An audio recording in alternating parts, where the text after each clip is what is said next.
FORA.tv. The world is thinking.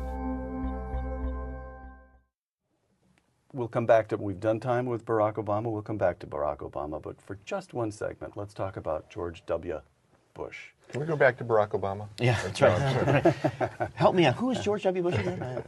Norman Podhoretz, quote, "By the time Reagan became president, we'd been fighting the Cold War for 33 years.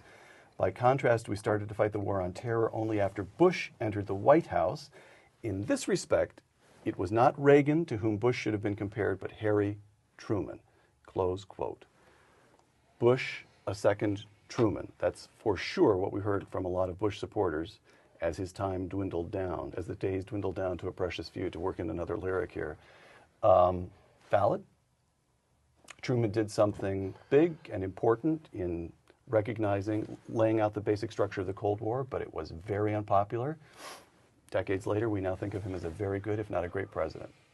You buy it? I don't know. I'm not sure. I hope that Stop there. Why are all three of us pained having to talk about George W. Bush? What the heck is going on here? He was a decent man. He did a good job in all kinds of ways. The idea is that what he did, regardless of what you think about the competence of his administration or any of the details, was he was confident in making big decisions, and he made them, and he slept that night, which of course is Truman's greatness. You know, I mean, yeah. he did the atom bomb, and he went to sleep that night. It didn't bother him. He made the decisions, recognized Israel, and so on and so forth. I'm not that big of a Truman fan myself, because I think the record shows that in many ways he was a petty, demagogic, small man, and I don't think you can. Andrew. I'm not a big Bush fan either, but I don't think you can make those kinds of claims. Here's the case. I'm sorry though, but did you want to just cut me off at any Well, moment? All I'm doing is vamping until you're ready to come in here. With Truman, the troops were on the trains in many ways. I mean, he made a big deal about how he made the decision to drop the bomb like that. I made it like that, but in many ways that was a fait accompli. It had been done, and they had to inform him about it, and he really was kind of the rubber stamp on that decision.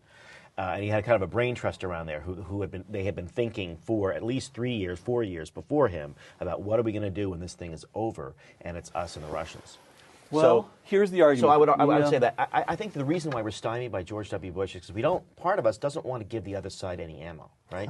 It's like hard, because the truth is that when we're privately talking amongst ourselves, he was a disappointing president. We wish he was I'll say I wish he were a bigger man. I wish that they were.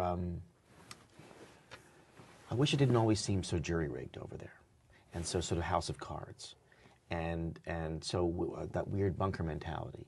I wish that they hadn't made such a big deal about the weapons of mass destruction, and when they weren't there, suddenly it was radio silence from the White House, and they just sort of crouched in a defensive posture and tried to convince us that they found some tubes with some talcum powder, and that was it.